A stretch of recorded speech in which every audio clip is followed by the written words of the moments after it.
right, what's going on, guys? Episode 15 of the Jocks and Jills podcast, presented as always by our favorite people over at CCM. It's Julia Tasheri and Tessa Benham with you, as always. Not as always. Tessa, I was going to start by asking you how your week is, but unfortunately, I'm winning the week wars on this episode of Jocks and Jills. If you're watching on YouTube, you can see in the background, I'm in Florida right now. I'm chilling in Tampa. Man, this is a life test. A little golf in the morning, a little time by the pool, good walk, hockey at night. Like Florida, I had never been to a fair weather hockey game before. This might be how it's done. We might need a PW team in Florida. Yeah, rub it in. I mean, gosh, we only have a fake day of summer, and then we're right back to fall, and then we're contemplating winter, and then it rains. So yeah, I mean, whatever. You do you down in Florida. We'll be up here just I told you, grinding I'm it going out, to try and Julia. bring it back. Yeah, that'd It's be coming nice. back. I'm bringing it back with me. No more spring weather when I return to Toronto. It's all going to be summer vibes from here on And out. if it is, we know who to blame. Yeah, you're doing a lot better than I am. Look, when I was in high school, I used to get migraines really, really bad. Actually, they started in like grade 7, grade 8, to the point where like I couldn't see and I would get sick. And I got hammered with one. And dude, I swear it has to do with the weather being all crazy like that. Like I was like taken down, like for the count. Awful. When? Well, today we're recording this on Sunday afternoon. This was yesterday, late afternoon. Oh man, after that's brutal, both the dude. kids' activities. Yeah, anyways, brutal. And then I learned, I guess, in chatting with a girlfriend this morning, she was like, "Oh, you should have just stuck your feet in a bucket of hot water." Is that even real? Can anyone confirm? Apparently, I've heard this is this a TikTok before. thing. Recently, I obviously I've didn't heard do that it. this I is like a just little bit of a suffered hack. the entire day contemplating my life. But yeah, it could be a hack. I don't know if it is. Write in. Please tell us. I hope I never get one again. Do you have one of those piercings? I can't picture No, it right but now. I did a ton of acupuncture way back in the day, and it helped everything subside. So I don't know if I just got to go back and start doing acupuncture or whatnot. But I mentioned my kids' activities. Dude, this is the coolest thing. I got to mention this because it's been some time. And at first I thought it was just temporary, but ever since Ed brought the kids to Women's Worlds, every freaking day Annie has asked to go to a hockey game every day without fail. Oh man, that's awesome. Annie plays hockey. Annie go to hockey game.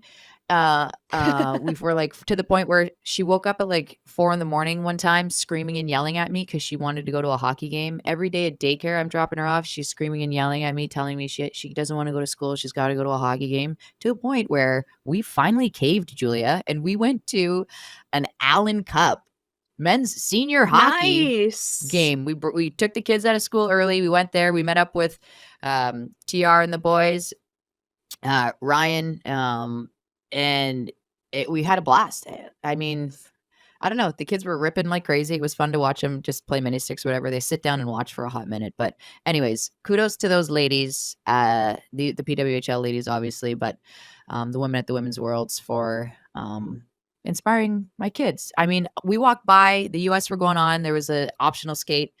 There's a bunch of them out there. Hannah Bilka in particular stopped skating around and came by and gave the kids a couple high fives. Obviously, Theo was wearing the Ohio State hat, so she recognized. But a lot of those ladies gave them fist bumps and took time with them in a very important tournament. So shout out to all of them for being great representatives. I know I always touch on it and say that, like, there's no better representation or role models out there than these ladies, and I'm just double and tripling down on all of that because it clearly has resonated with my daughter to the point, actually, I'm going to add to this.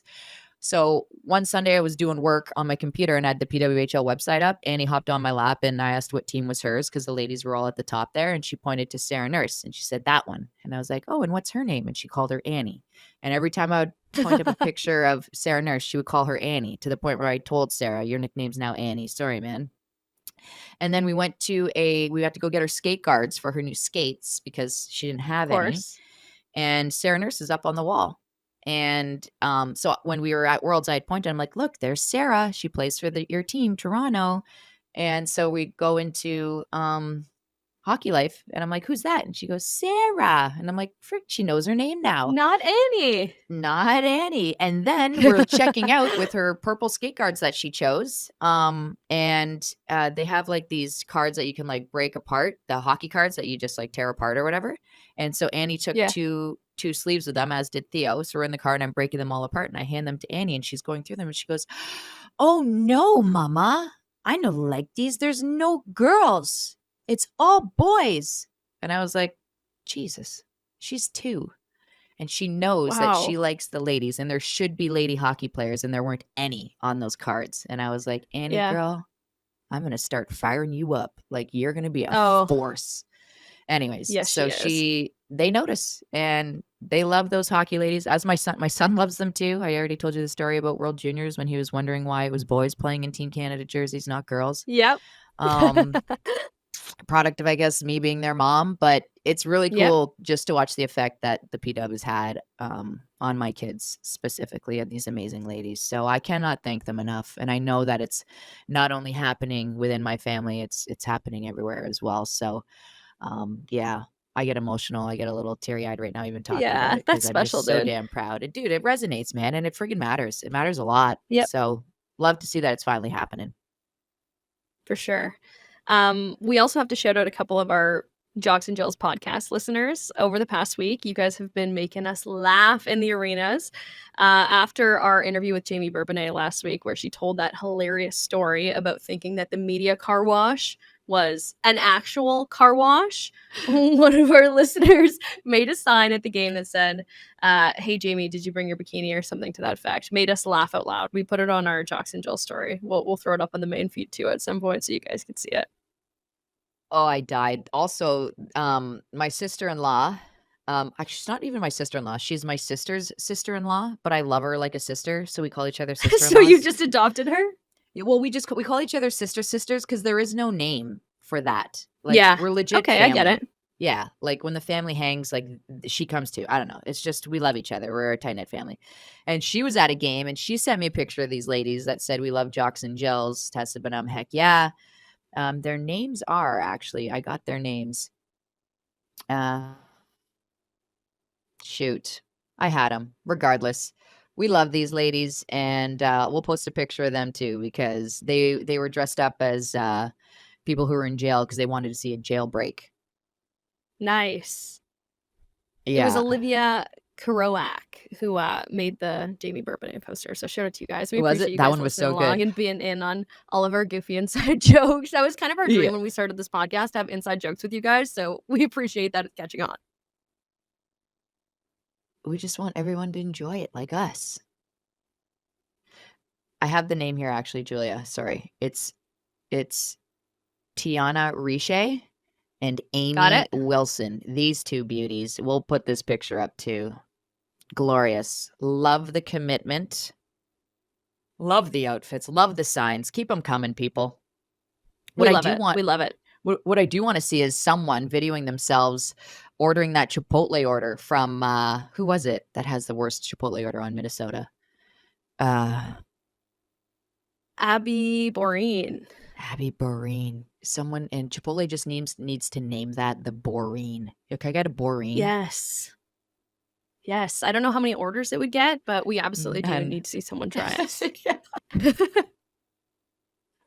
Okay, so that's all of our shenanigans for the week. We have some special news. A really cool sponsor has come on for the rest of the PWHL season and a little bit beyond that into draft time and awards time and stuff like that. New headline sponsor. We love this group. We loved working with them. We're really looking forward to what we're going to be able to build together. And with that, these are our headlines this week delivered by Pizza, the official pizza of the PWHL. Pizza. Thanks for hopping on, guys. You're the best. Let's get to our headlines for the week. Like I said, delivered by Pizza Tests. Ottawa, Boston, battle for fourth place. That was a crazy game between those two teams. This is getting wild. This battle for fourth, it's everything that I've ever wanted, I think, in these playoffs. I wanted a battle like this for the playoffs, and I was getting worried at some point that it wasn't going to happen because I thought Ottawa was going to run away with it. And Boston, man, they have breathed new life into themselves. I mean, that game that they played, it was 3-2. Ottawa won that one. Ottawa came in riding a 3-game win streak. Boston had gone back-to-back wins. It was the first overtime win for Ottawa on the year. And they're on a 4-game win streak now. They've won 5 of their last 6. And they could have clinched on Saturday. Unfortunately, they were taking on Montreal, who's all of a sudden lit a fire under their own butt. But listen, in that game, Ottawa, Boston, Mashmeyer, unbelievable. Like, not even Mash. Both goalies were unbelievable. Mash had 30 saves. Frankel stood on her freaking head in the third period to keep her team in it. She had 3 massive saves in overtime. Like, players were in all alone. I don't know. Gabby Hughes, like to see her getting going. And then how about Mrazova? Just going twice in the shootout. Kerber's like, get out there. She's like, all right, guess I will. Scores twice. She's feeling it. Oh, hell yeah. Absolutely she was. And the thing about these two teams is like they're both cooking right now, right? It's not like one's slumping and the other is slumping. Like they're both going. Boston had their big players step up in that game. Knight, Rattray, I'm like, that's exactly what this team needs. And as far as Carla McLeod was concerned, her team didn't even play the greatest game. They just walked away with the win. And this is the philosophy she's teaching. She quoted this after the game. Some games you're not feeling your best. That was actually one of our nights. We talked about it this time of year. You got to find a way to win. We've all been talking about playing playoff style hockey, which that game was a playoff game as far as I'm concerned. She said, I'm really proud of the group. We did not get frustrated. We realized that we weren't going to get our score. We were going to get our scoring chances when we could get them. And we just had to take advantage. And obviously they found their way to win. Boom. That's it. Yeah. That is playoff hockey right there. So that's how you win in the postseason. So, exactly. So whoever meets for sure Ottawa, get ready. And then they had a tight one against Montreal. Listen, they lost 2-0, but like one of them was an empty netter. They played them so well, and Montreal's playing good. And then Boston with their life on the line. Yeah, shout out to Hannah Brandt, like Jocks and Jill's alumni. She came on the show, made us laugh a lot.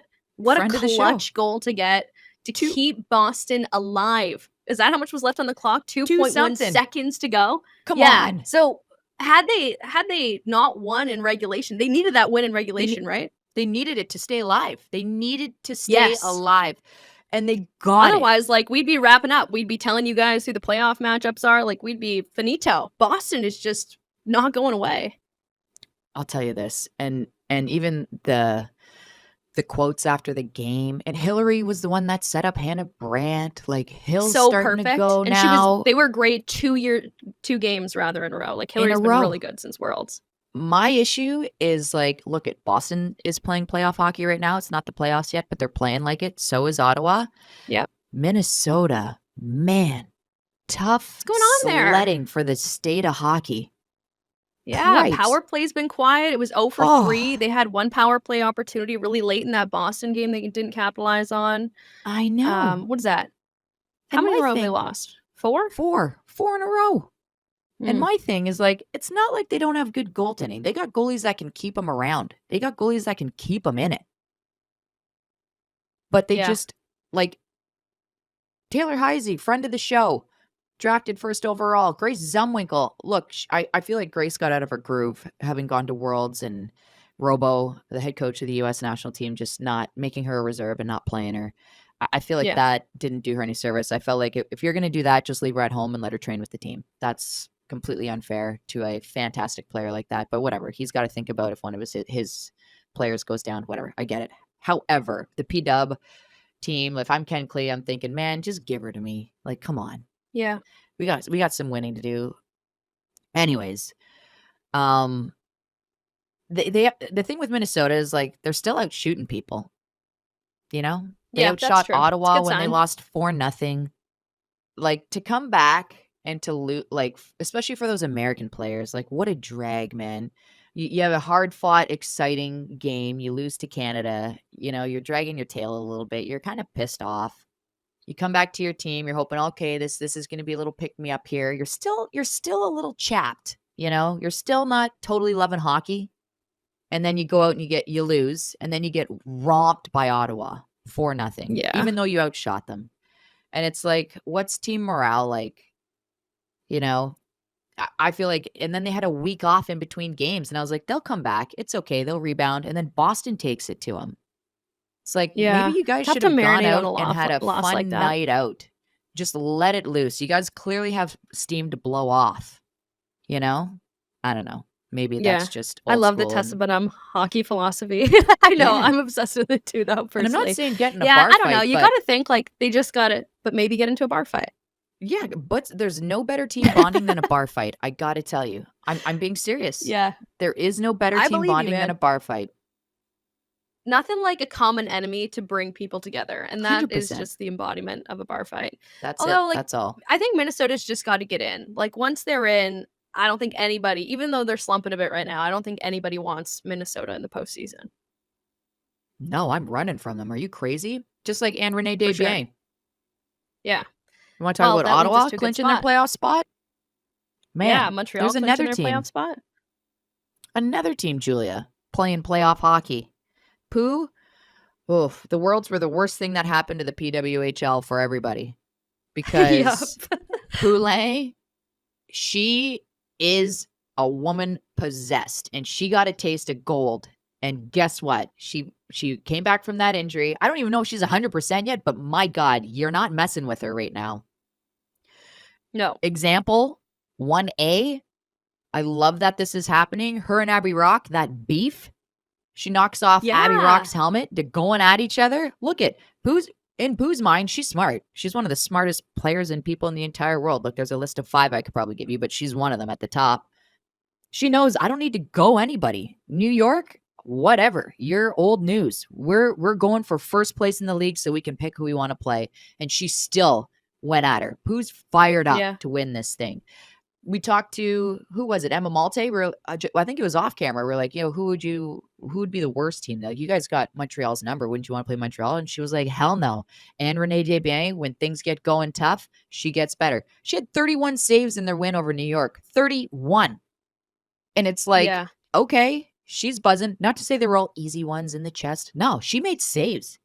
Montreal's power play. Oh, I'm sorry for the rest of the league, but they're starting to buzz. Something changed there. I know. And you were heavy on Montreal's power play to start the season. I hated they really turned it around. Hated the look of it. It was so predictable. Yeah. You got some of the best players on that power play, and it was incredibly predictable. I love that O'Neill, 3 power play goals in 3 games. She's on fire. It's the fact that it's not stationary anymore. It's really fluid, and that Erin Ambrose understands just how dangerous her shot is. It doesn't need to be the hardest. It doesn't need to be a cannon, but you get the damn thing through. And then Kristen O'Neill cleaning up around the net. And that's not the only thing. Especially teams, their penalty kills, great. Yeah. Fantastic. I feel like all of these teams, Minnesota's sleeping on playing playoff hockey. And I don't want to hate on them because I love this team so much. And I know they're going to go far because they got 2 great goalies. But like, man, speaking of 2 great goalies, also, I just got to go back to Boston for a freaking minute. Can we talk about Soderberg and how great she played against Minnesota? Yeah, that was a big part of that win you didn't mention. It was a huge part of it. Jesus. All of these goalies, I want all of their autographs. I want all of them because they're all, I don't know, I don't even want to say Hall of Fame worthy, but Hall of Fame worthy. Like these. How do you pick goalie of the year? Oh, what a tough job. I would never want that job. I know. That leads us to, you mentioned New York, though. New York officially eliminated from playoff contention. They're the first team earning Gold Plan draft points. Yep. You love New York. Do you want to give some end-of-season thoughts on... It's not end-of-season. They've got games left. They're going to start earning points. They've got a little bit of an advantage when it comes to the other team that's going to finish at the bottom of the league when it comes to earning those draft points. So they're going to be want to going hard here. But what happened to New York this season, Tess? I mean, it's plain and simple. You got to score to win, right? And in this league, the goalies are too good. So you got to score more, 3 or more goals if you want to win a game. And it's only once this season. Was it once? Yeah, once it happened to them where they scored 3 and they lost to Montreal 4-3. It was like the beginning of March sometime. So you gotta. They didn't have that, in my opinion. They never had that. They were a 2-goal scoring team. And if you're going to be a 2-goal scoring team, you got to be so tight in the neutral zone. You got to play the way Team Canada played at the Women's Worlds, where you're just constantly breaking up plays. It's just choppy, broken up, boring, annoying hockey. That's how you got to play. Yeah. And it's hard to play when the league is as skilled and talented as it is right now. And that was it. That's it. That's all I have to say about New York is, look, they got 2 great goalies. They got a fantastic goaltending duo who gave their team a chance to win in almost every game. They just need to score more. You need to find the back of the net. That's the name of the game in this league. You can't only score 2 goals and expect to walk away with a regulation win. That thing's for sure going to be going to overtime, if not the distance in a shootout. So, unfortunately for New York, but like you said, look, lots to play for. Go get your golden points. Lots to play and for. the crazy thing is, for Ottawa or Boston, whoever is eliminated, if they how's elimination work now? I gotta work that out in my head. Regardless, if New York goes the rest of their games and doesn't get any points, all they need is 1 point to win top pick. 1. Yeah. Right. So and you get first an pick, advantage in some way. 100%. And it's not only first pick of the entire draft, you're getting the first pick in every round. You're getting the first pick in every round. It's not snaking this year. You get the first pick in every round. This matters. So you're taking this serious. Yeah. That's where I'm The at. other interesting I'm so thing today. about New York. I know. I like it. Haley Salvian did a really good. It's got you bouncing back. Haley Salvian did a really good postmortem on PWHL New York in The Athletic. Go read it if you hadn't yet. She pointed out something interesting. A lot of their core is locked in on 2- and 3-year deals, but the one player that is on an expiring contract that they don't auto get back next year is Schroeder. And to me, like, that's a piece you want to work really hard to re-sign really fast. But literally, who's getting rid of who and keeping Schroeder? If I'm Schroeder, I'm like, okay, you want to re-sign me, make me the starter. I want, right, 2/3 of the games or whatever. Because, like, look around the league. You got Mashmeyer and Abstrider.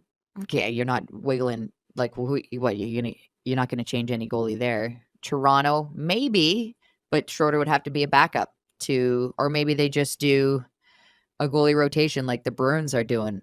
You go Campbell, Schroeder, Schroeder. You just sell it to her that way. And that's not a knock on Erica Howe, but like, she's been around the league. She's played a ton. She's done a ton for the game. But if you're gonna put the 2 goalies up against each other, every team's taking Schroeder first. That's the only. I mean, you're not touching Desbiens and Chuli. Yeah, no, you're not touching that. And like this, it's just crazy because this doesn't even take into consideration goalies that are going to come out of the NCAA this year. Like, there's just so many goalies, and the goalies that might exist in Europe who are thinking about coming over. So many players in general, but goalies specifically. Boston's sitting pretty with Soderberg and Frankel. Yeah. You got Hensley and Rooney in Minnesota. Like, if you're a goalie, life's tough out there right now. For real. Yeah, no jokes. All right, the other thing announced in the PWHL this week, award names. Billie Jean King, MVP award. That one, of course, is awarded to the player considered most valuable to their team's success. And Ilana Kloss is the playoff MVP award. There's also forward of the year, defender of the year, goaltender, rookie of the year. There were some questions about eligibility for rookie of the year. The league decided that the rookie of the year must be competing in their first season of professional hockey. And for this year, it's going to be players born in 1998 or after, just based on the fact that this is the first year of the league. There's coach of the year. Yeah. I feel like everybody looking at the rookie award. I feel like everybody looking at the rookie of the year was probably like, well, isn't that everybody? You know what I mean? Literally everyone. So that one needed a little bit of clarification. Are we thinking that all of the awards have been left without names except for the MVP and the playoff MVP because they're leaving the way to maybe name them after current players? Yeah, like the points leader, top goal scorer. I like that they forward of the year, defender of the year, goalie. Like, these can all be current players, and maybe even the first people that win them. Yeah, or maybe they just that's pretty cool. or they're waiting for someone to win it a bunch of times in a row, and then they kind of own Right. it. I don't know. I like that they only picked like the Billie Jean King Award for MVP and then playoff MVP for Alana Kloss. I like that. Just leave it at that. Yeah. Keep it simple. The rest can come when it comes. You don't need to force anything right now. And I think agree. I think kudos fans to the maybe have league, been left wanting more. Yeah. which They've is been fine. honoring people Which who is- started. Fans have been wanting to see pioneers of women's hockey maybe be honored a little bit more. But I think about like the direct comparison is the Stanley Cup, right? A lot of people are like, oh, Walter Cup, like it's a dude's name. He's the guy bankrolling the league, so you understand why it's done. But fans were left wanting more, and I can understand why that is. But when you think about the direct comparison, the Stanley Cup, like Lord Stanley's really only contribution to hockey was providing the trophy, right? So pretty direct comparable. Lord Stanley probably did less. I think. Look, I know the fans want more, and I'm gonna give the league its props here, because I don't think you rush to name anything. I think you give it its time, it'll happen. And just because they're giving it time and not naming it like the Vicky Sanahara Award or the Cami Granado Award or the Angela Ruggiero Award, like it can still be that. They're just gonna chew on it. You know what I mean? Like they're not just gonna throw something at the wall and hope it sticks, and in 10 years they don't regret it. They're really thoughtful on their things, and I agree with, a lot of people were still do and ask about team names and logos, and it's like, no, it's done. Like they just want to get I it know. right. and Whenever they are anybody getting a asks lot me of about the things right. PWHL, And so and it's always a props to dude. everyone. Whenever anybody wants to talk to the PWHL about me, and the first thing they bring up, talk to me about the PWHL, and the first thing they bring up is like, oh, but they don't have names. I'm like, oh god, just shut up. Like I literally can't hear about this again. Who cares? I'm not paying attention to that at all. When they get names and logos, it'll be great. I don't know how it's still a topic of conversation. And right they'll now. sell a ton of merch. Oh my god, and now we'll I'm buy it. heated. Look at me. I'm relaxed. I need a sip of my daiquiri. Yeah, I'm down in a Red Bull because I'm dying over here. Last bit of news before and, we get to our interview this week. Team logos love at center the ice. next You love thing this. that we're going to talk about here, Weirdly, I feel like because this came up like 2 weeks ago, and then it started happening this week. yeah, Ottawa, Minnesota have it. Yeah, I kind of bitched about it a little bit, but teams getting their logos at center ice, that's what makes you a pro.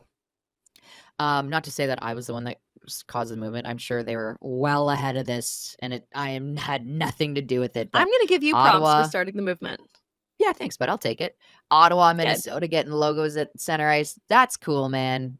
Montreal said they're playing their games in Laval. That's cool. I love that rink. Imagine that rink's we'll probably loud. see the That's a good rink. And I'd imagine the Rockets out, so I'd imagine we'll probably see their logo who at else? center ice. Did Toronto? I think Toronto's beat popping around where they're going to play, because I heard Matamy's taking their ice out. Is that true? Yeah, I don't know. I see a lot of buzz about, like, I don't know if there's any basis to the people wanting Scotiabank based on what's happens with the Leafs, and the Marlies are still in the postseason too, so we'll see what happens there. I don't know, but look, Coca-Cola I think would be probably the best fit for them. Yeah. Coca-Cola, what is it, Center or Coca-Cola Coliseum? That's terrible. I live in this city and I don't even know that. I'm used to it being the Rico Center. Yeah. But I think it's Coliseum then too. Correct. Nice. But before we wrap this up, Julia, I gotta say two things. One, pizza. Amber and Julia, we love you guys. Thank you so much for coming on and supporting us through the end of the year. One of the best things Pizza did outside of sponsoring the PWHL and obviously our podcast, on 420, they had these they called them the pre-rolls. Julia, we ordered them for dinner, and our kids love them, and so did we. It's just basically a piece of pizza that's like rolled up. There's nothing special about it, but it's tasty, and they were really good. And I'm like, you know what? Props to Pizza. They're jumping on the 420 bandwagon because they get it, because it is illegal here, people. You know, Cinco de Mayo, everyone can jump on the bandwagon for that stuff. Everyone's leaving 420 out, and it makes no sense. Pizza, you're genius. And we justice for 420. Seriously. And the worst part is, so we usually order on Fridays. So that was obviously a Saturday order. And so this Friday, we order regular pizza, and my son loses it. Of course, guys, he wants his pre-roll.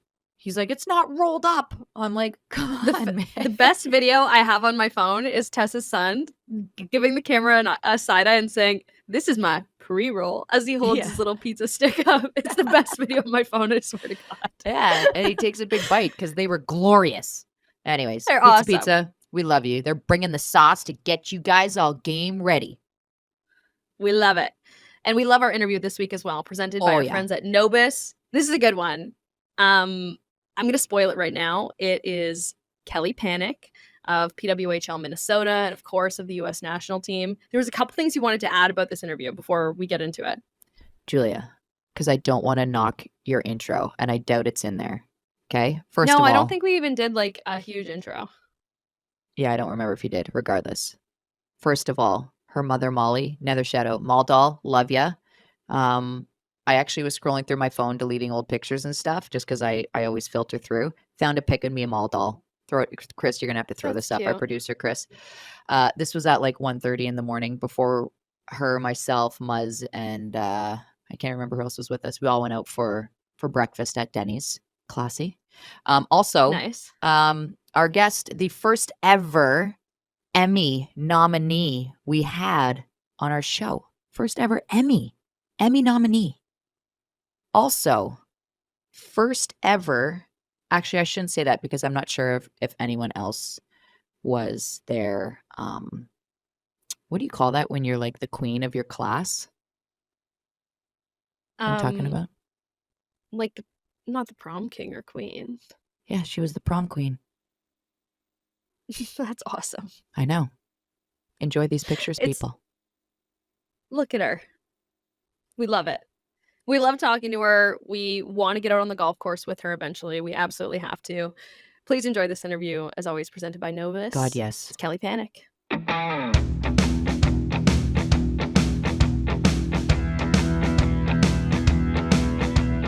Ladies and gentlemen, we've got a good one for you this week.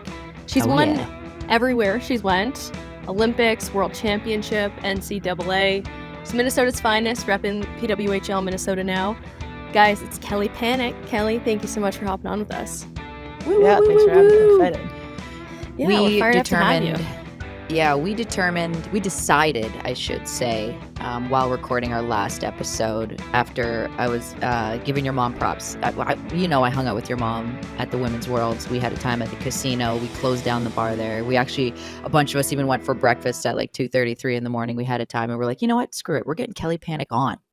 Because we're just going to sit here and talk to her for 25 minutes and just beg her to let us have her mom. It was on you or your point. Mom, and we ultimately decided it has to be Kelly herself. No, we're gonna veto my mom. I mean, I love her; she's great, but we're all good. We'll veto that one.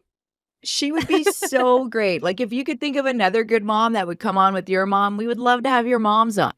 Oh, the people will love it. The daughters would not. Yeah.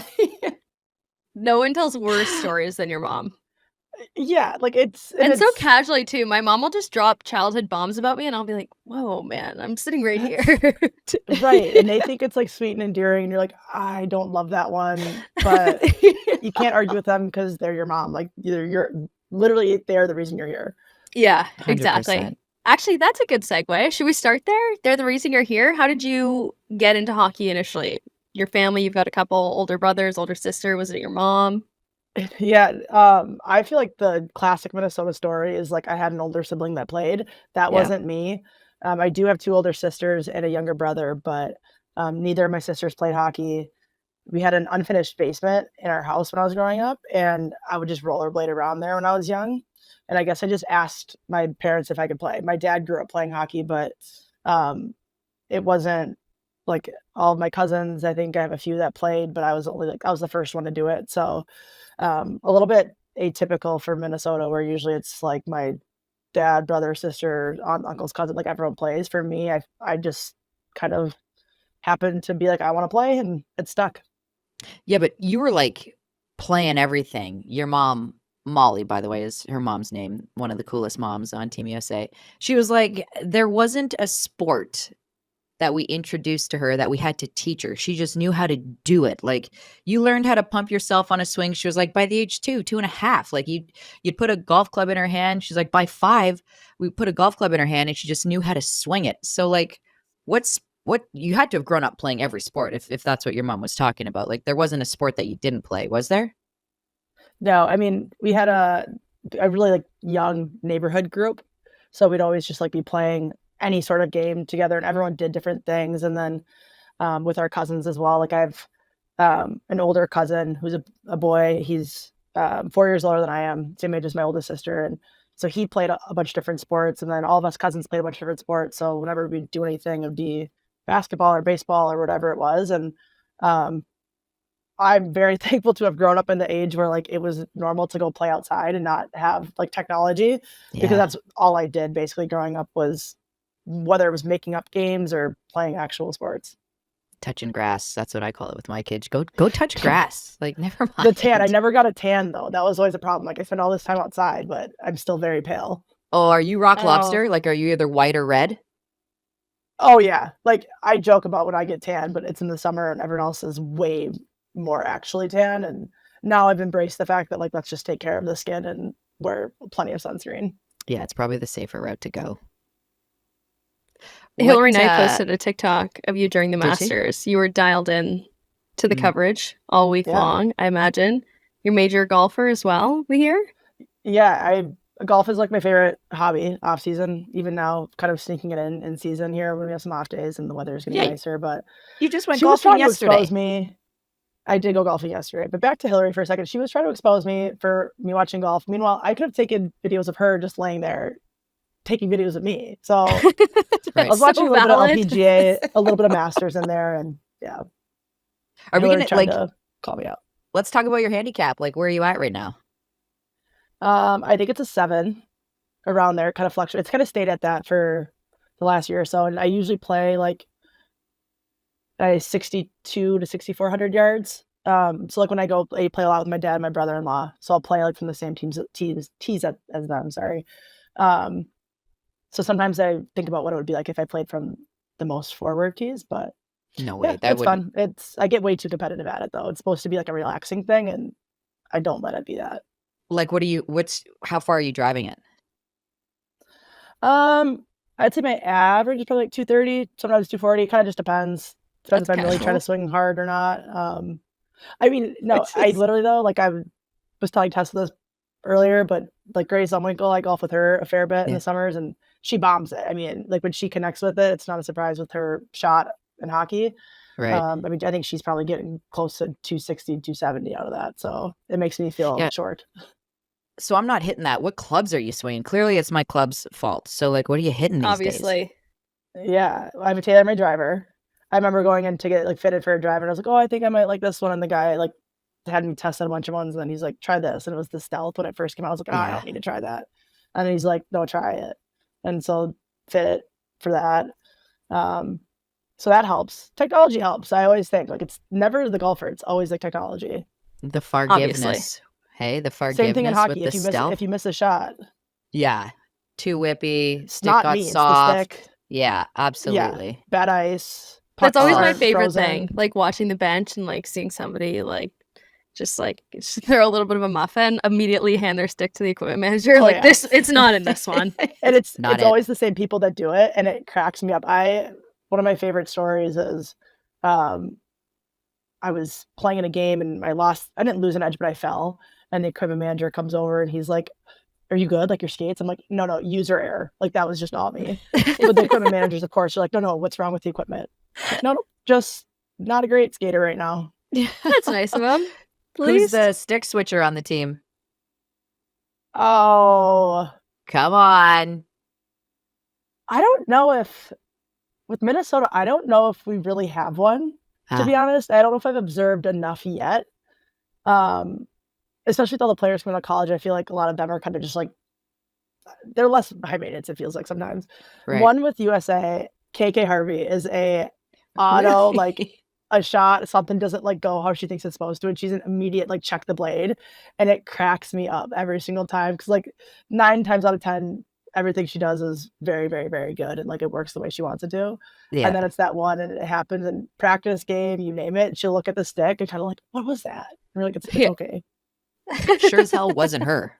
I'll tell you that. No, absolutely not. And honestly, if you gotta believe it's not you, perfect. Yeah, whatever makes her. Is she superstitious? Is that why? No, I don't know. I don't know. I don't think she's superstitious. I think it's just the way she is. You mentioned you went golfing with like Grace. You go golfing with Grace Zellweger sometimes. I'd been talking to Abby Rock, because she was the one that initially started talking to me about your golf game, and she was like, she's unreal. Like, she works at her craft. It's unbelievable. You got to talk to her about the time we went golfing in Arizona. And that's when, I believe, was it Worlds that was canceled? Yeah, Right? it was the Nova Scotia Worlds, and we booked a Oh. trip to Arizona before we even left our pre-camp location in Maine. She said you guys went golfing. You had some birdie juice that was helping keeping your joints lubed when you played. What was the birdie juice? Yeah, I What don't was the know if juice of choice? I think we had Pink Whitney was that day. Mm. I don't know if we actually made that many birdies. I think it was just an excuse to have a beverage or 2 or 3. Mhm. That trip in itself was super fun. I mean, talking about making a good or a bad situation something memorable for a Yeah. good thing. So, no, I think on that trip it was like one day we would golf, the next day we would hike or sit at the pool, the next day we would golf, and no, we had some good times on that golf course. And I think actually in one of the Megan Keller was with us too. So usually the 3 of us that would golf, and we pulled up to this course, and most of the time it was just the 3 of us. And this time a random guy got paired with us, and he happened to have worked or taught at Boston College. It Come on. was, we're like, out of all the places to run into someone, so like then Keller of course has to like kind of keep this conversation going Naturally. naturally, as like we just were on vacation. So being polite. yeah, Did no, you she's a send great him person to do home? that. Did you send him home absolutely polluted on Pink Whitney? Like, were you letting him in on the No, fun? no. I Come think that one we were on. probably a little more tame because we had a professor in our midst, so we needed Right. to be responsible. Okay. We were probably also recovering from like the night before or something. Yeah. We were all just nervous. Like he said, after like on the first tee, he points across the fairway to a line of houses. We're on, I think, like the 18th or 9th hole, and he goes, "Yeah, my house is one of those ones over there." Oh, that's So we were all cash. just nervous we're gonna like hit his house on a tee Yeah. shot. So we had to worry about that then for half the round. Like we needed to be on better behavior for that event. Yeah. Fair. Natalie Spooner is known to be like the good mom hugger. I feel like every team's got a mom. Hey, Julie, we've heard a lot of that. Yeah, Every we team's love the got a team mom. moms. Yeah, you've dubbed the title team dad. Almost more my special, God. in my opinion. Team Dad is like, Yeah. you know what? We'll take fun. care of you too. We'll fix your plumbing if needed. Like Team Dad is special. We'll barbecue for you. Well, it goes Barbecue. back to the Arizona trip because we got there with 2 Yes. rental cars, and Lee Steckline took one, I took the other, and she was going to the grocery store, and I was going to the liquor store. So it was like hop in the car with mom to go to the grocery store, hop in the car with dad to go to the liquor store. And yeah, I mean, I don't know what it is. I think if there's a problem, like let's just solve it. Let's just do it, get it done. Also, let's have fun. Like, I mean, Yeah. I'll listen to your problems, and then afterwards, let's try to fix it and let's move on. And maybe, yeah. So some of my we're teammates do very lovingly say that I'm Team Dad. Pack the bus. It's a The talent. It's like a Yes. Tetris puzzle. Gonna say. Yeah, You're good at I honestly Tetris kind of then, think it's hey? fun. Yeah, I'm a puzzle person, not like actual like jigsaw puzzle because I think I get bored. But like Tetris, stuff like that. Nice. Your Is Team barbecuing Dad skills. a tie-in with Coach Kelly, your alter ego as well? Oh yeah. Maybe, I don't know. I mean, I think maybe go hand in hand a little bit. But Can you give it? Coach Kelly, yeah. Well, sorry. Can you give us a taste? Give us a taste of Coach Kelly. Like if we're your teammates, what's Coach Kelly saying? Hopefully not too much. I mean, I'm their teammate first. They have coaches. I'm not their coach. What's been hard is like I do coach in the summers, and I've done a little bit of coaching like high school girls and stuff. So I just like see things like that, and I think just naturally how I've always seen the game of hockey, like it's just the way I see it. So it's probably me just like having a running stream of like conscious thoughts about what's happening on the ice, and comes across as that. But or like we'll be in practice and there'll be a drill. I'm like, I don't know if this drill is set up like the best, but I mean we're doing it, so let's do it. But I just like it's thoughts like that just like seep in that I have to be like, no, you are player Kelly right now, not Coach Kelly. Yeah, you give back to the game of hockey quite a bit, actually. So do you help coach or do you run practices for high school kids? What in the Minnesota area? Yeah. So it started back like when we were still the PWHPA and we didn't have as much of a like strict schedule, or we had practices at 6 a.m., 8 a.m., whatever it was. You had the rest of your day to like try to fill with something. And I started coaching at a high school, and then the high school that I attended found out that I was coaching at this other high school with my friends, and they're like, "You need to come back to your school." So for the last 4 years, I think I've been helping out as a coach there, and it works out really well. Just like they're great with being like, "Yeah, come when you can. If you can't, like, it's better to have you when we have you." And I just think it's super fun. I mean, honestly, like, high school girls are hilarious, and they'll be doing something, and I'll just look at them and like laugh because I know exactly what they're doing, but they think they're being sneaky. You also realize as a coach sitting in the front of the bus that you hear everything. Do you? Like that. Oh, you hear, especially high school girls, they have no idea. Like, or they think they're being sneaky, and you're like, I hear everything up there. That and is I'm like, I don't so want not to hear this. reassuring information to know. That's but it's terrifying. Now it's good. Again, I know now that I'm like, voices travel. Don't talk on the bus. Yeah. I mean, if you don't want your coach to hear anything, right? Which gotta know. Note to all of our young listeners out there: be quiet on the bus, or just text. Yeah. and especially high school girls, I don't want to know what you're doing. Like, I don't want to know. I don't want to know about whatever, unless like it's real things about like school's hard. Let's talk about it. Yeah, of course. Yeah. Other thing, like, I don't want to know what you're doing with your friends. I don't care. And I don't want to know. Actually, speaking of the young guns, you're not that much older than like the Heisey crew on Minnesota and Zumwinkel, but do they ever do stuff that you're like, what? Just like, are they ever speaking a different Gen X like Julia language? to me, where I have no idea what she's saying 90% of the time? Yes. I don't know. That one's not as bad. I will say, because Heisey was a freshman when I was a fifth year, and Zum was a sophomore. So I remember just feeling very old with that whole freshman class. I'm like, oh, okay, it's not so much about what they say. I feel like it's just how they like think and like process things is so different. Right. And like and then I see it even more obviously like the next even like wave down like with the high schoolers I coach, but they're also like very mature people that like aren't super like plugged into like all the social media things. Like obviously like Taylor has a pretty good social media presence. And they're up to date on maybe more of like the trends that are going on, but they do a good job of they bring us together. They don't ostracize us by throwing anything out there too much. They bridge the gap. Yeah, that's fair. That's what they're there for. Like that's what those girls are there for. Bridge the gap between, especially like with the US group where you can have, you know, a Hillary night to enjoy done where it's like 10 years almost or over 10 years. Yeah. Having that middle age group is huge.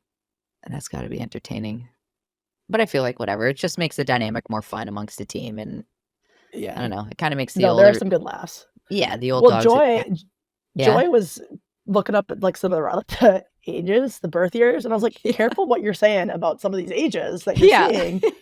And she's like, well, I don't think that you're like that old. I go, I'm a 95. Like, I am not that old. I'm not. How dare you? And she was like, but no, I'm like, you're digging your, and like Layla was in the room too, and she was like laughing. She's like, Joy, just get out now. You're not gonna make it better. You're trying, but you're not gonna make it better.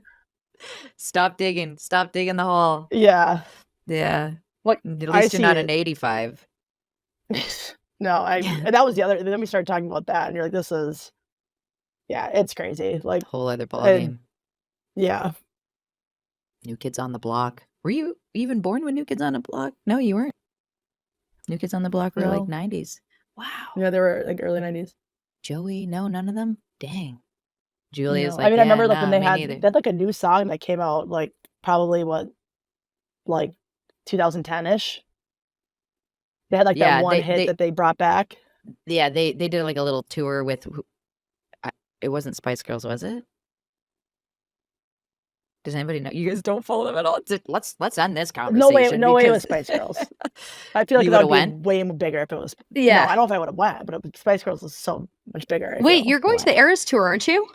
Yeah, she's going to Wembley. I wanted to bring that up. Yeah, are you a Swiftie? No, I'm pumped. New to the game. Nice. So I'm not going to claim like diehard fandom, but it's entertaining to follow. No, my sister has lived in England for a couple years now, and I just have never had the time to go visit her. And so finally, like, making the time, do a little trip to Europe with our other sister and then one of our cousins, and then finishing off with Eras tour at Wembley, which is going to be sick. Are you gonna get So, Layla to reach very out excited. to? Are you gonna get Layla to reach out to Travis Kelce to be like, "Hey, I my should. friend's going to pull town." all the strings. I Yeah. should. You got to. Honestly, Imagine. Taylor Yeah. Swift needs to be at a women's Well- hockey game. I feel like it's so like Yes. just there's just an eighth degree of separation from it happening with the whole Travis Kelce tie. Travis Kelce knows Layla. Like, I feel like it's gonna happen. It's gonna be Yeah. big when it does And it might be Yeah, I because mean, of just- you. because of this. For sure, probably because I have a huge social media following. So like, there's no doubt in my mind that she's gonna hear this conversation and then be like, "Yes, we need to make Naturally. something happen." Are Naturally, there I a think lot that's of the exact progression? Yeah. Are there a lot of Swifties on the team? Considering, I mean, I felt like this year's U.S. team was a younger version of an American team. Yeah, our US team, there's definitely a few. I mean, like, Lacey Eden's obviously like the biggest. Mm. And I think there's more. I mean, honestly, not that many though, and there's not that many on our Minnesota team either. Really? Like, there's a handful of, like, I know there's a few of my teammates that'll be going, or have tickets to go see her in Canada and stuff, but there's not that many on either side.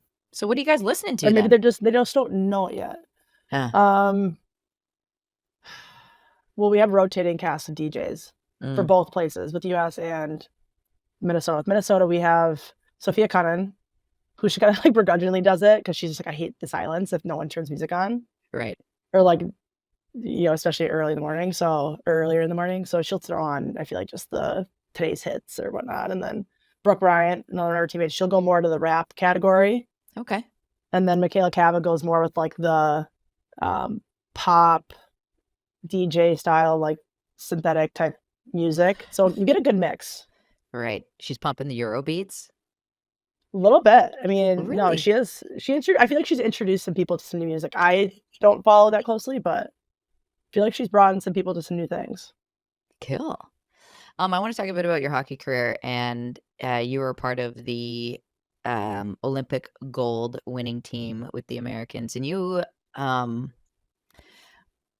guess you would be an underrated player in my opinion, just from watching you over the years and seeing the way you play, and maybe not underappreciated by your teammates. I'm sure they all appreciate what you bring to the table, but that year, if anybody's ever watched that back, Canada was actually up 2-1, and you sprung. Was it, which Lammer was it? Was it Monique? Was it Monique? Because Jocelyn scored it in the show.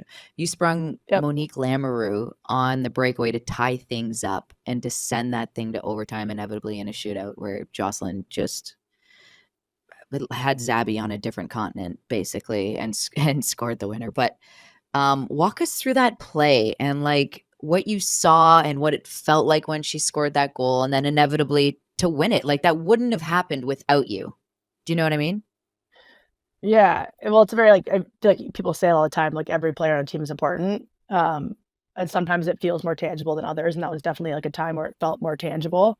I remember Maddie made it honestly a really nice, like, it hit her knob or something, or blockers. Like, I think it hit her knob and kind of rung around the boards. And we were coming back and I was ready to kind of finish my shift.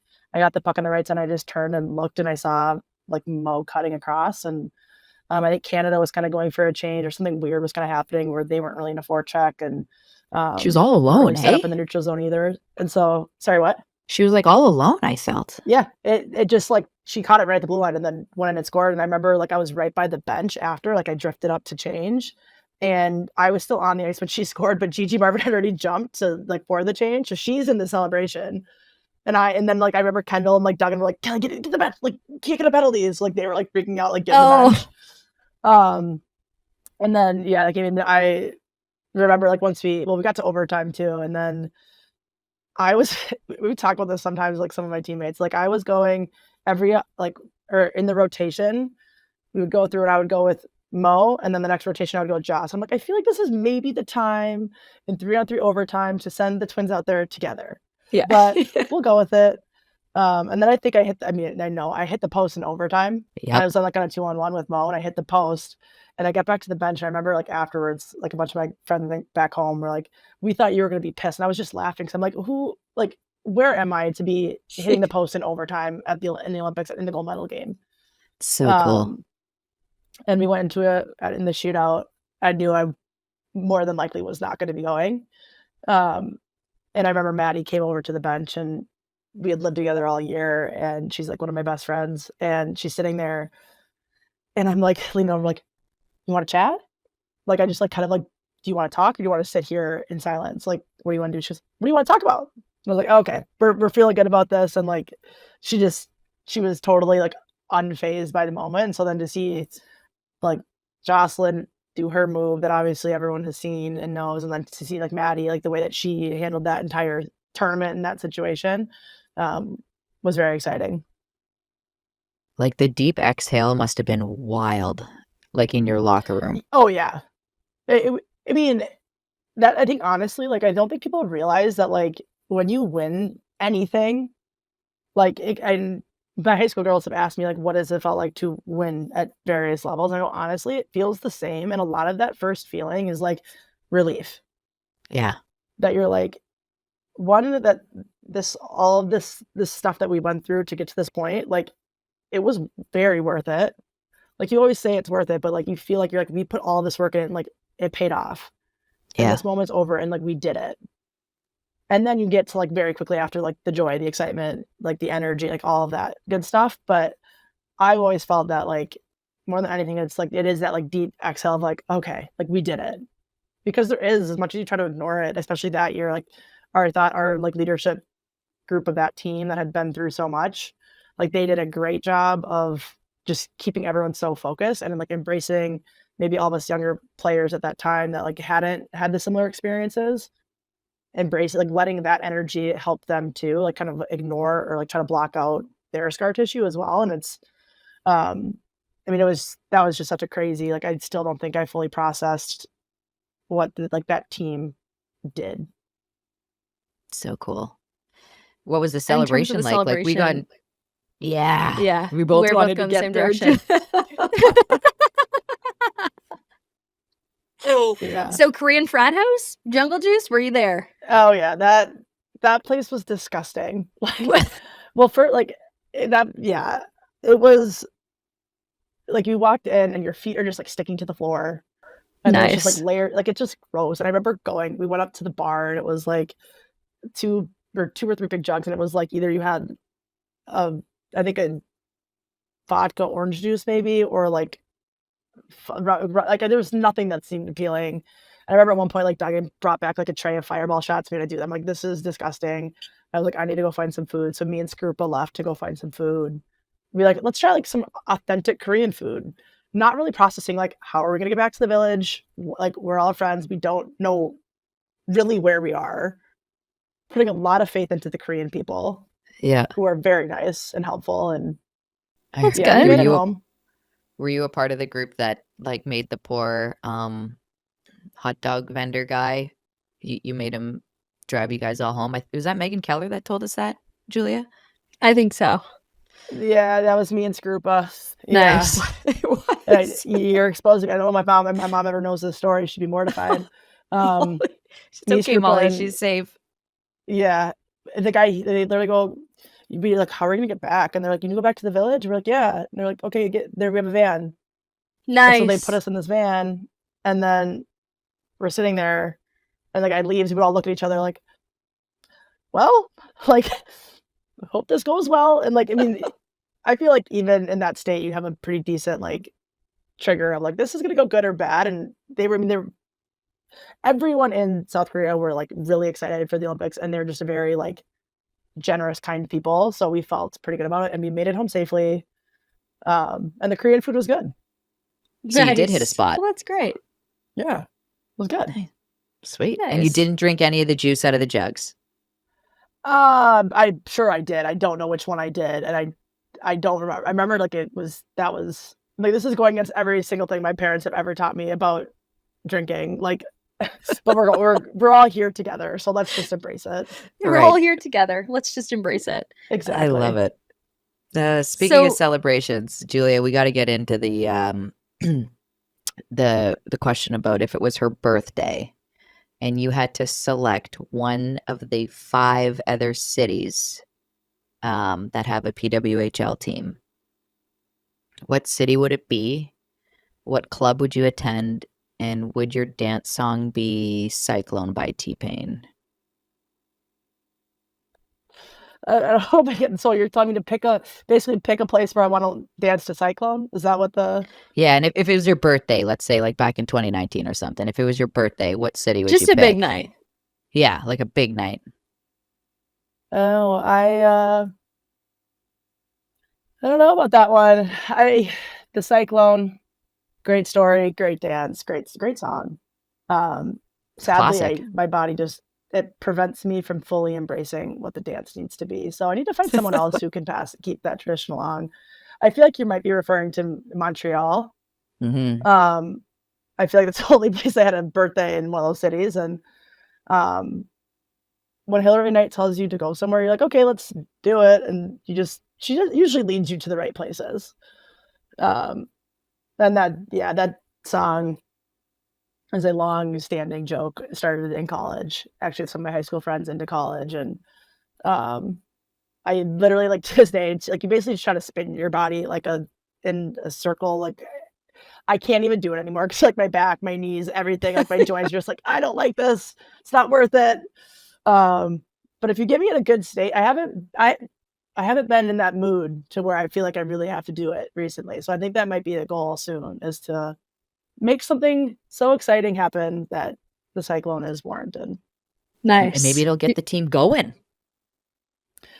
Maybe, or they'll just be like, we did not need to see that. Imagine really that's how they respond. I'm sure they'd love it.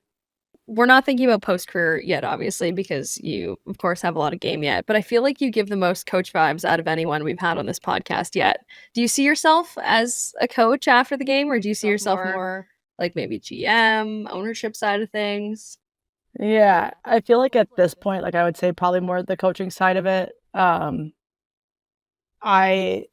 feel like we've all had like a whole spectrum of coaches, right? Whether it's like they're really good that you really liked, or like they're really not great that you're like, don't care for that, wish it never happened.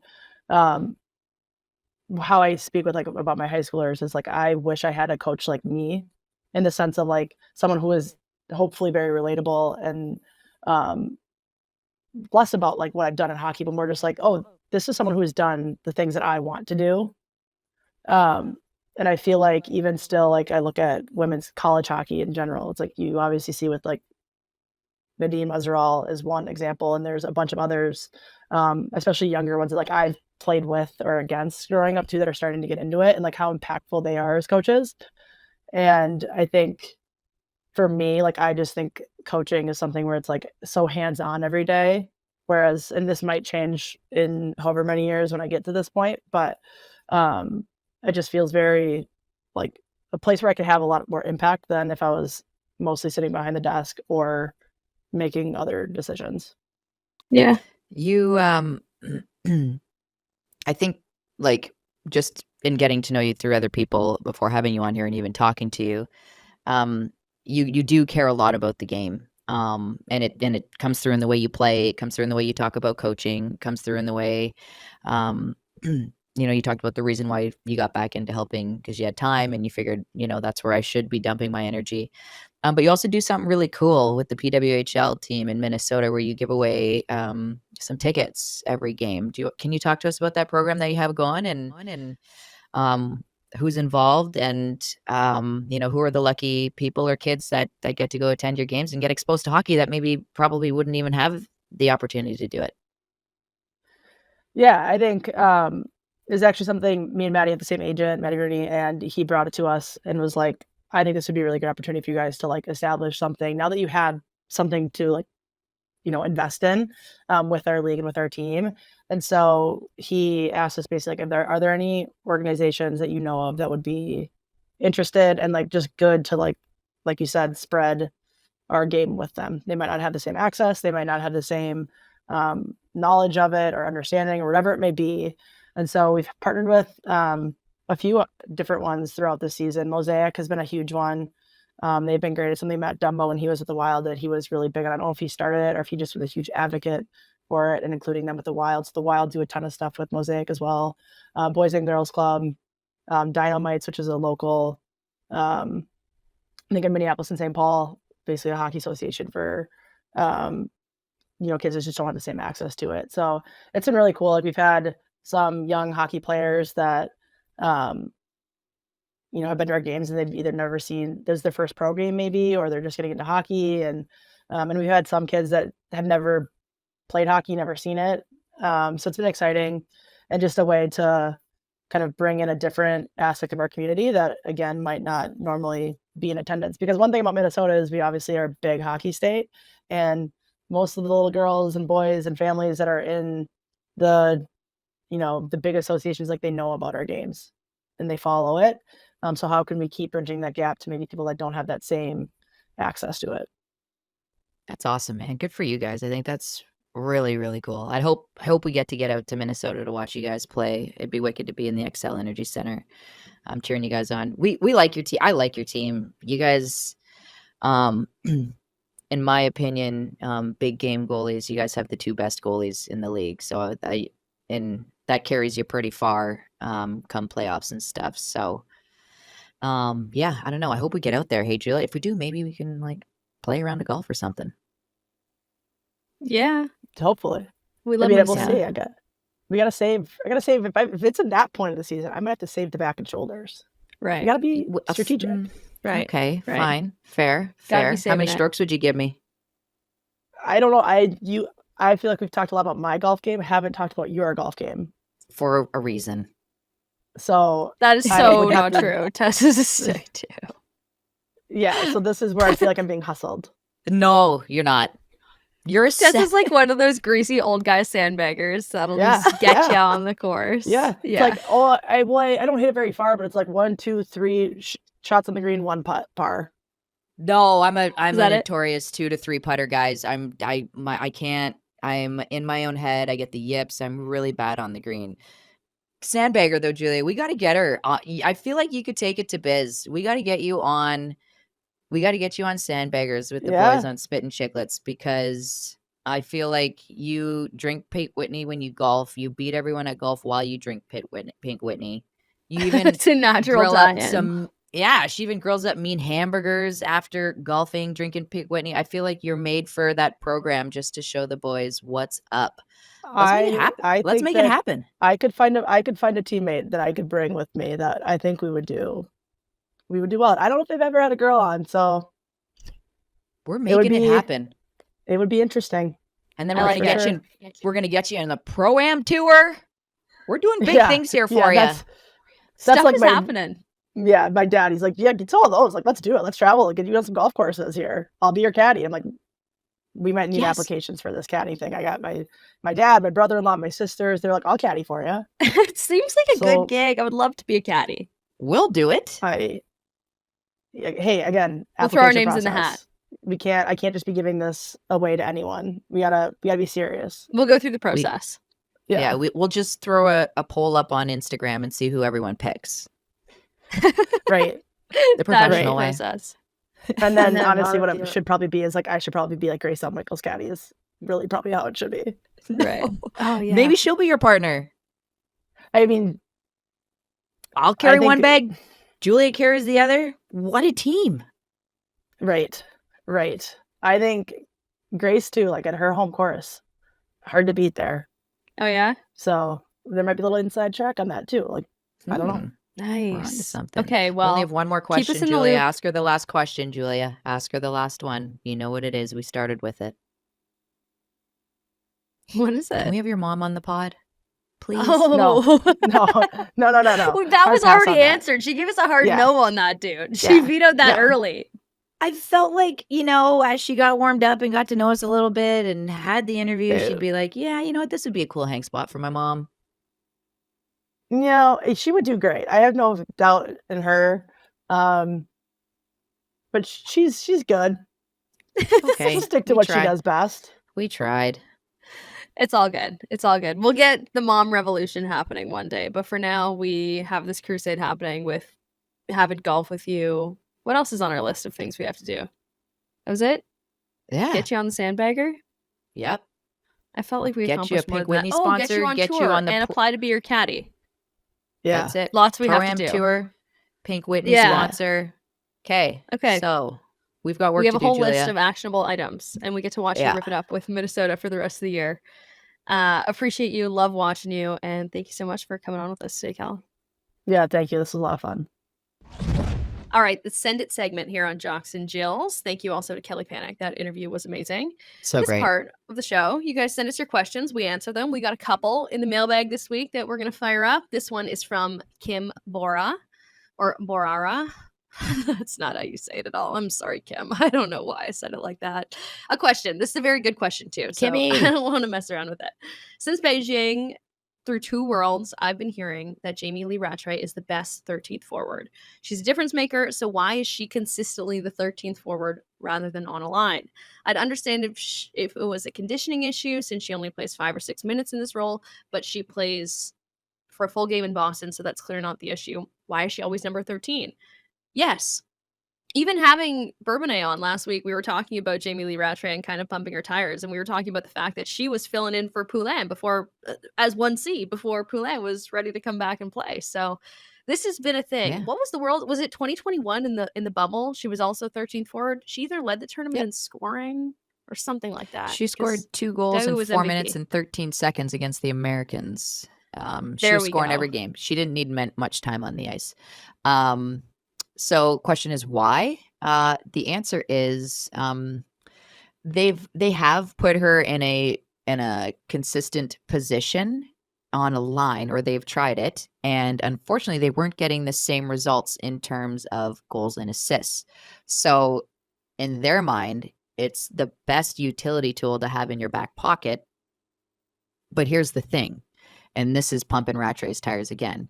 Not everybody can do that, because you can't just do that role and be cranky about it. Like, you have to 150% buy into that role and truly be not only okay, but happy with it. And I think that Yeah. speaks volumes about her character and her as a teammate. So, like, if there's an award out there for the world's greatest teammate and role player, undoubtedly Jamie Lee Rattray is the winner of that year after year with the Canadian team, because that is a very hard pill to swallow, especially as skilled and talented that she is, and she Yep. has been throughout her entire life, her entire career, to sit in that role and get very limited minutes, and to constantly be relied on to produce if and when you get an opportunity. So yeah, that's the reason, is she doesn't need much time to produce. And when she was tossed on a line, Troy Ryan and them just felt like, we were getting less out of her. So with her, it's less is more, I guess, with the national team. With Boston, put her Yeah. out there. Heck yeah.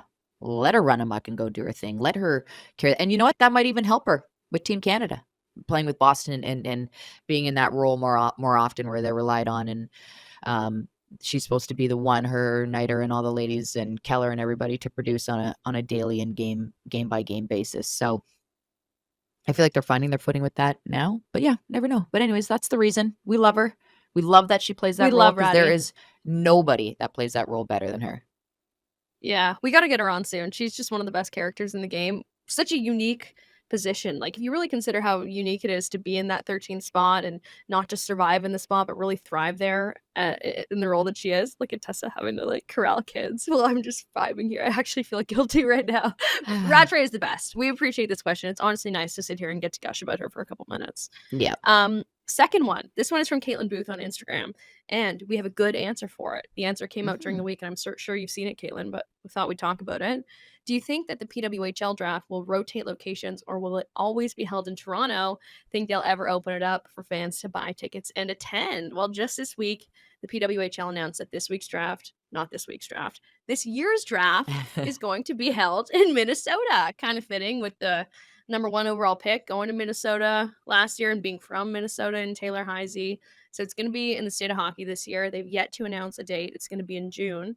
And on the PWHL website, and I have the link here. Fans could actually go to the PWHL website. We'll drop it in the show notes so you guys could see it. You could fill out this form.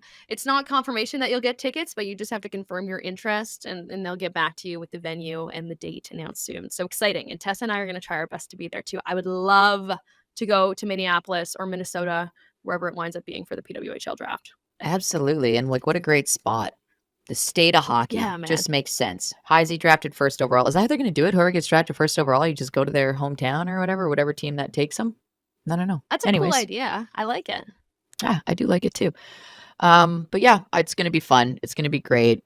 And like I said, state of hockey, they get it. They're going to do it up big. Like, they got stars as their GM, first of all. They got Natalie Darwitz as their GM. They got Taylor Heisey, Grace Elmwood. They just get it. Minnesota gets it. They get hockey. They get women's hockey, and they get the league. So shout out to the Excel Center for hosting. That's going to be wicked. I can't wait to see how big this is done up, and I hope we can be a part of it, Julia. I feel like that'd be a ton of fun. Yeah, I don't think that they've announced officially that it's going to be at the Excel Center, but fingers crossed that's where it winds up being, because I feel like it deserves that much hype. And that's what we got for you this week, guys. Oh, that's my bad. No, it says date and venue to be announced soon, but I feel like everybody's just assuming it's going to be Excel Center. And since you're kind of like the predictor of things, I feel like this week they're going to announce that it's actually at the Excel Center now, because you said that. Just got to put it out there in the universe. That's all you got to do. Worst case, someone says no. Right?